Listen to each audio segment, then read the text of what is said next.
बिस्मिल्लाहिर्रहमानिर्रहीम। अस्सलामुअलैकुम। आज हम बनाएंगे आलू के क्रिस्पी पकोड़े, बहुत ही मज़ेदार से। इसके लिए हमने लिए हैं आलू 3 से 4 बड़े साइज़ के। छुरी के साथ किए हैं हमने बारीक आलू। पानी में इन्हें अच्छी तरह से करेंगे वॉश करके हम निकालेंगे।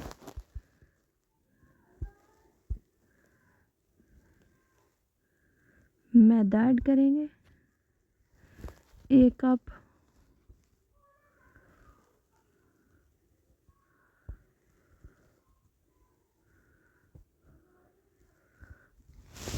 और चावल का आटा 2 चम्मच वो लेंगे। हाफ़ टी स्पून हल्दी, 1 टीस्पून लाल मिर्च,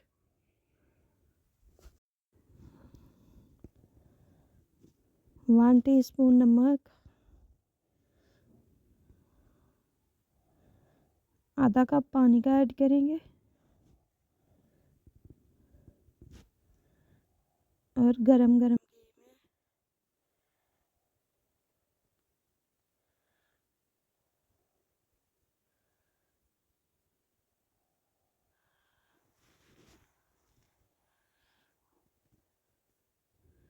लच्छे की तरह फ्राई करेंगे।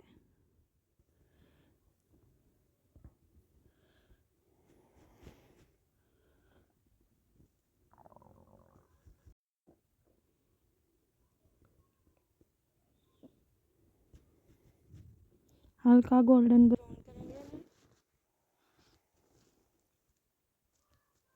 अब हम निकाल लेंगे। बहुत ही क्रिस्पी पकौड़े हो चुके हैं हमारे तैयार। सर्दी में आप भी ज़रूर ट्राई कीजिएगा। खुदा हाफिज़।